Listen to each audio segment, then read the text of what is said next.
Hey guys, welcome to the channel. It's Jack with Stronghold Strength and Conditioning. And today we're talking about 5 ways that you can increase your metabolism naturally.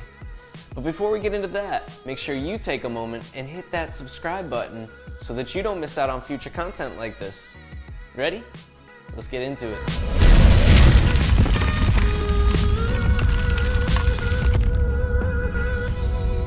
Alright guys, so today we're talking about 5 ways that you can increase your metabolism naturally and improve your body composition, decreasing that body fat and increasing that muscle mass. Doesn't get much better than that now, does it? These are all actionable things that you can implement today if you really wanted to. But before we get into that, I want to take a moment to make a little bit of an announcement because I'm pretty excited about it. I've been working on something pretty hard in the background here and it's finally ready to release to the public.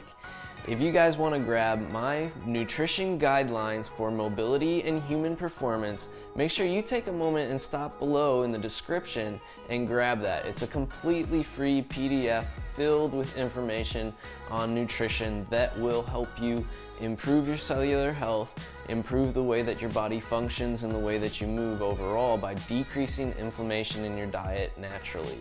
So it's all stuff that you can do pretty easily by making some small minor adjustments to your diet to things that you might have already known. But make sure you take a moment, stop down there, grab that, and it's all yours to run with from there. Now with that being said, let's dive into the topic of the day. Alright guys, so the very first thing that's important to understand before we get into the 5 ways to improve it is what our metabolism actually is. And another way to look at it might be your total daily energy expenditure. So the amount of calories that your body is burning overall on a day-to-day basis. And that's comprised of a few things. So we're looking at the basal metabolic rate, which is essentially the calories that we were burning at complete rest if we were to do nothing but just survive for a day, laying in bed at that. Following that, non-exercise activity thermogenesis. So this is going to be fidgeting, moving around, doing yard work, going about the house, doing laundry, moving, whatever it might be you're up to that day. Just simply walking falls under that category. So this is our activity that we're doing throughout a day that is not considered to be exercise specific. After that, we're looking at the thermogenic effect of feeding or thermic effect of food, however you want to put it. I've heard it said multiple different ways at this point. But essentially that is the amount of energy that it requires our bodies to actually digest and absorb and maintain the digestion process in our bodies from the food that we eat. So the amount of energy expended through the foods we eat based off of the digestion process. Then lastly is, of course, the exercise activity thermogenesis. So specific exercise related activities that are repetitive and planned. Simply put. There you have it. That's the metabolism essentially that we're looking at overall. Underneath that, there are, of course, underlying factors which we'll kind of touch on today based off of the 5 ways that we're going to look at improving your metabolism overall. All right, you guys ready for this? Number 1. And if you guys have watched any of my videos before, you're probably going to think I sound like a broken record, but there's a reason that all these things keep coming back up. Number 1 is water. Are you staying hydrated regularly day to day in, day out, keeping the hydration level up? The reality is that most people walk around about 2 to 3% dehydrated. In that range, it just so happens that we also see declines in athletic and human performance overall. So we're already seeing declines based off of that little bit of dehydration. You know, essentially, it's not as small as it might sound because our bodies are made up of about 60% water. The main reason we're saying that we want to stay hydrated and look at hydration overall is because water is the solvent in which all metabolic processes take place in our bodies. Now, I've heard it said that water does not directly improve your metabolic rate, and that could not be more further from the truth. Water is where all these chemical processes are taking place. If you guys think back to chemistry back in high school or even in college when you took it, it's all about having the right balance and mixtures to make that chemical process work. Now I recommend about 3 liters of water per day. Generally we get about 1 liter of water from food itself, but I wouldn't rely on that necessarily. Now that doesn't mean that you can't incorporate other beverages in it, but it will be best if you overall hit that baseline of 3 liters of water to help your body function at its highest overall.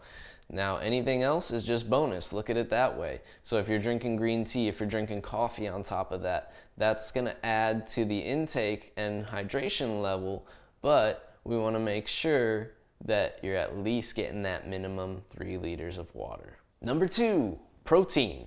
Protein will directly affect your thermic effect of feeding. So essentially, we're using calories to break down those protein chains into more usable forms or amino acids inside our bodies. That takes calories to make calories effect really adds up over time, not necessarily just in the short run, but if you're doing it consistently, it will be something that makes a true difference in your overall body composition and the effect it has on your metabolic rate overall, requiring you to burn more. You guys ever had the meat sweats? If you have, you know what I'm talking about right there. You've consumed a large portion of protein and your body is working very hard, burning some of that energy off in the form of heat that you're expending after you've eaten. So using that as an example, it's just a short-term effect to what's really going on in your body when you do it more consistently as well. Now what we want to look at as far as protein goes is generally about 1 gram per pound of lean body mass. Now if you don't know what your lean body mass is, if you have some extra fat on you right now, you could also use 1.7 grams per kilogram of body weight. So take your total body weight in pounds, divide that by 2.2, and then multiply that result by 1.7 to get your need of protein. That's just a rough estimate there. And if you take a moment and grab Recalibrate, those are actually in there, the specific numbers themselves that would work a little bit more for where you're at with what you're doing right now. So keep that in mind. If you do, drop by that description and grab it. Number 3, increase your vegetable intake. We've all heard it from our mothers, eat your veggies. They were right. The main reason behind this is the vitamin and mineral content. We want to make sure that we're getting sufficient vitamin and mineral content from varied sources. So we want to make sure we're not just eating the same vegetables over and over again. We want to eat a very colorful and varied diet. Vitamins specifically affect energy transfer and nervous system function in our bodies. Those are 2 pretty important things to keeping your metabolism running at its highest overall. Minerals actually help construct cells and enzymes. So these are 2 very important things that support your overall metabolism and even make them possible in the first place. Get your veggies in, guys. It's as simple as that. All right, number 4, increase your physical activity level. Physical activity is the non-exercise activity thermogenesis that we mentioned at the very beginning. And non-exercise activity thermogenesis is our next in line biggest opportunity to expend calories to BMR. So our BMR burns about 60 to 70% of our calories. Our NEAT, non-exercise activity thermogenesis, burns anywhere from 15% or could even be above that at any point in time. So it's our next greatest opportunity to expend calories as much as possible. So throughout your day, move as much as possible, get up, do some squats, go do some push-ups when you have an opportunity, take a walk if you can, park further away, take the stairs, all that stuff that you guys have heard before, but just implement it. That's the part, right? Implement it, put it into use. All right, guys, and last but not least, number 5, implement a strength training program. Now, in most cases, people talk about the muscle mass that you carry around, which is very important because muscle is calorically inefficient tissue, meaning our bodies need calories to maintain muscle. So the more muscle we carry around, the more calories we burn naturally. But even more importantly is why we want to do strength training specifically. Because strength training actually increases the mitochondrial density. Our mitochondria are the powerhouses of our cells. They are the energy creators. There's where all the processes are happening, right in there. So strength training specifically increases that density within our tissues, meaning we have more mitochondria, meaning we expend more energy naturally because of those mitochondria. All right, there you guys have it.